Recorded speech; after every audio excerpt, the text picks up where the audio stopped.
welcome. It's me, Percita, and this is Percita's Paradox. Thank you so much for joining me today. I greatly appreciate you and your time in finding me on this thing called YouTube. If you're new to this channel, thank you so much for joining me. And if you are an OG original person who's always stuck with me through these last couple of years, thank you so much because I appreciate you all the time as you support me and keep me going.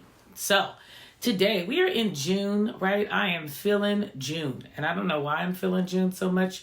It may be just with so many things that are happening in the world and just really assessing it better to really figure out that you need to be thankful and more grateful in what you have and less worried about what you want or what you think you should have or what you desire. And I think I'm just in this space of really understanding I can just be present, right? So today I wanted to ask how you feel about your presence. And the question that I want to really pose to you is, are you comparing yourself to someone else? And I'll say that. And, the first thing I'm going to say is comparison is a funny situation because it can really be like anything in life, a positive or a negative. I feel as if we all have the ability to utilize our skill set to understand what we have. But there's always this thing, right? I mean, I notice in it just like the smallest genres of my life, right? It's the smallest little entities, the smallest subject. I always seem to want what I don't have, right? Like I'm always comparing myself, my body, to the girl who's smaller up top and, has the great voluptuous hips and, she looks great in all the little tight dresses and, blah, blah, blah. And I'm always comparing myself. You might say, well, what do you mean? I'm always comparing the fact that I don't have these hips that I've dreamt of for almost 50 years, nor do I have, what I would consider like the really feminine body, right? Nor do I have like the feminine voice. And I've spoken about this several times on the video, but I just realized that I just still have that thing, no matter how much I want to say like, okay, yeah, I'm over it and I love myself. And, I believe I do. Honestly, I believe I do. But I still recognize that there is just something in me, and I would say it's in all of us, that just still causes us to compare. Even if it comes to something as simple as, watching someone in their success or watching someone on your job or whatever it is, there always seems to be this sense of, I don't know, I wouldn't call it really entitlement, but I would just call it like a disconnect of really, really being grateful for where you are. Because what I have always been told, even though I've never really been able to apply it when I needed to, but I've always been told that when you think of what you're looking at on someone else or in someone else's life, there's someone looking at your life, right? And they're comparing themselves to you. So if you catch it, there's never really a sense of people being happy with what they have. And I think that's the part that I'm really grasping is like no one is really happy with what they have. There's always a sense of desire to have more, or there's a sense of entitlement of what you feel like you deserve, or there's always this horrible comparison that just happens within us all for just about anything. I mean, it's just about anything. It could be the way somebody's hair grow. It could be the way their children respond to them. It's just always this thing. And I'm understanding now more than ever that thing is really not anything external. It's all internal. It's all this mental game that you play with yourself in regards to how you compare yourself and your status and your successes and your losses to others, right? So, I love this song. This guy, Jonathan McReynolds is his name, and he has a song called Comparison Kills. And I would play it over and over and over again and enjoy it immensely. I mean, I'm hitting I'm not hitting the notes, but, I'm telling myself I'm hitting the notes. And I am just in this vibe of like, yes, I get it. And, and I am God's child and everything about me is unique and special. And I am great. And then I promise you I can get right on to Instagram and literally rethink everything I just said. I mean, every outfit that I think I want to wear, I can't really fill it out properly. Or every little, thing about whatever I'm comparing myself to seems to ring true, as if I did not just sing this song for like the last 35, 45 minutes. And I say that because I'm wondering if I'm the only person. I'm wondering if I'm saying this to you and you're like, girl, I never compare myself. Or if you're saying, girl, I never compare myself, but you wholeheartedly know that you can completely relate to what I just said. And I'm wondering why we struggle with it. I'm wondering why we're embarrassed about it. I'm wondering why we don't really want to identify it, because somehow, some way, even to say it out loud makes you feel as if you will be judged to be less than. I'm going to propose to you today that I absolutely am clear in understanding that that is a natural trait. I am very clear in understanding that that is a healthy trait. I believe, like anything, that you can make anything healthy unhealthy, right? It's very easy to do. You have to really just put some effort into doing it. But you can do it. And if you catch the reason why I'm saying it like that is that I'm just no longer going to be hard on myself about it. I'm no longer going to tell myself like there's something wrong with the way that I view my journey because I can see something else. There's always going to be that desire. I think the key is not to try to remove the desire, but to still rectify in your brain what you have, which brings me right back to thankfulness and gratitude and grace and mercy and all those things that we're supposed to focus on. I don't think we've ever been told from a human standpoint that we had to have a blind eye to what the world was doing. I think it becomes an issue of just really understanding who you are in the world and understanding that you're going to have moments where you may want more and you may be envious or jealous or comparing yourself to someone. That's not the unhealthy part. The unhealthy part is when you really can't identify it, to know that it is just something within you that's desiring something more. Took me a while to really understand that, because society and my family and friends and people that just didn't know any better have long said you don't want to compare yourself. And truly, comparison does kill if you stay in the mindset that you feel deserving of work that you don't really know did or didn't happen. Like, there's no way to really determine what someone else should have to compare your journey to theirs, because you don't know their journey. So if you can think of that, even in the obstacle of understanding society makes you believe you need to do everything really quick, right? You need to be young and rich, and you need to be settled and like in your career before the age of 30, and, you know, basically getting ready to get married and have 2.2 kids, a dog, and a picket fence, and live your life. And now everyone's living their life and they're living it softly. That's a lot.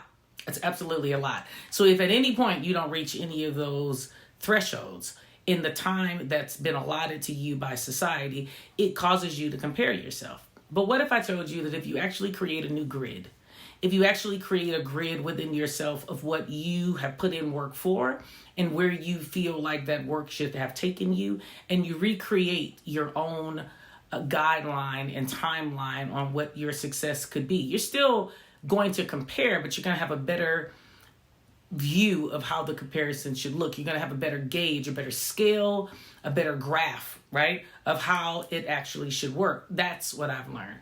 I'm no longer going to tell myself that there's something wrong with the other part of that. Because like I said, everyone in our lovely society has the negative to what should be actually positive. Like, self-confidence can be identified as arrogant, but the arrogance title comes from the way that the person makes you feel, not the person themselves.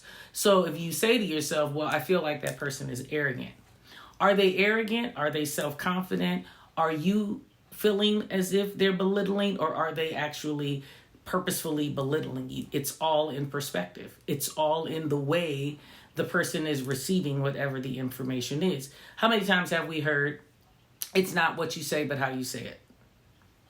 It's pretty much where that statement would come from.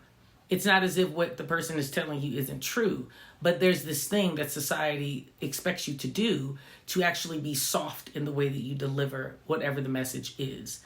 And I feel like comparison is the exact same thing. I feel like when you use the word comparison, it can be as positive or as negative as you want it to be. It just becomes an idea of what your motive and your intent is in the way that you're speaking to someone or to yourself, right? So if I'm looking at someone and I want to lose weight, for prime example, I am comparing myself to their success of whatever work they've done. But then I should also be comparing my work to whatever work that they don't just compare the end result. Make sure that you understand that you have to allot for all of the thresholds of what that success would be, or what the sum total of that is, more so than just the end.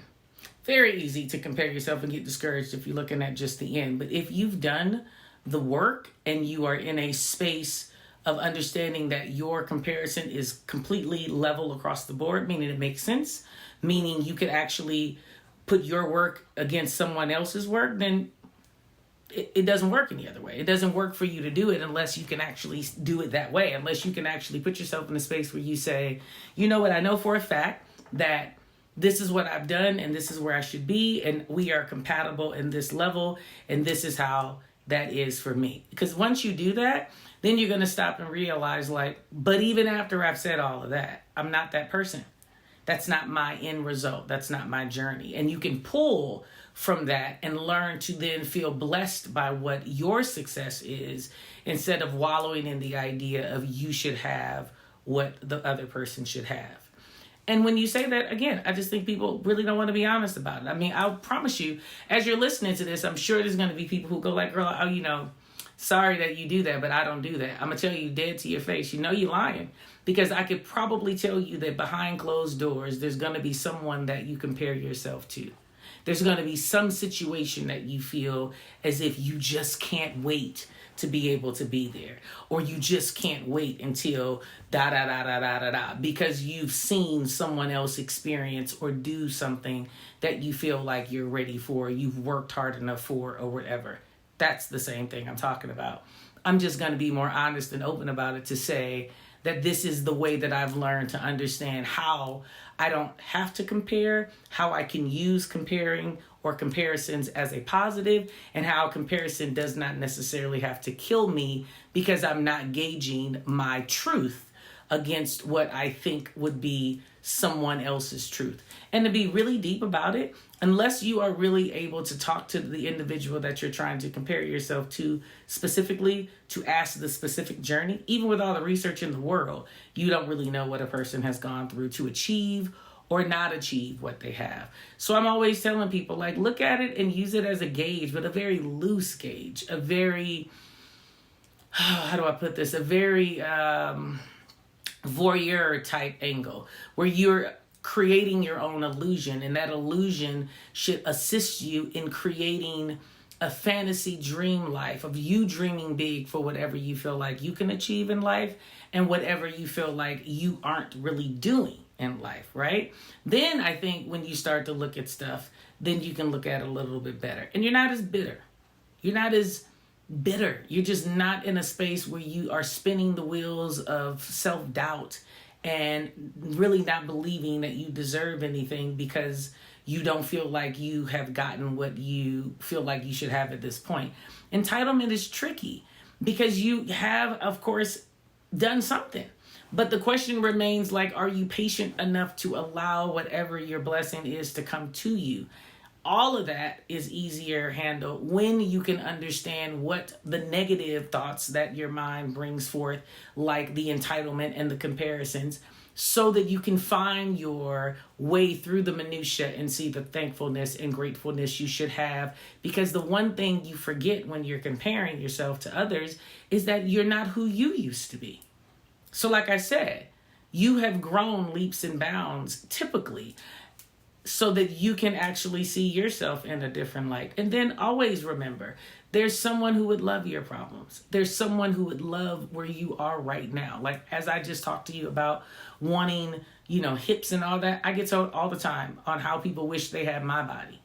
Makes me giggle because I forget that I have worked very hard on this body that I have. And even though I have falsitudes sometimes on what the end result should look like, from a genetic standpoint, I still look fantastic, right? So there's no reason for me to be in a space of just living in the comparison, completely eliminating and alleviating the idea that I am doing as well as I possibly can because I've put in the work and I can compare myself also to who I used to be or the growth of where I used to be, instead of stepping out of myself to try to gauge where I should or shouldn't be.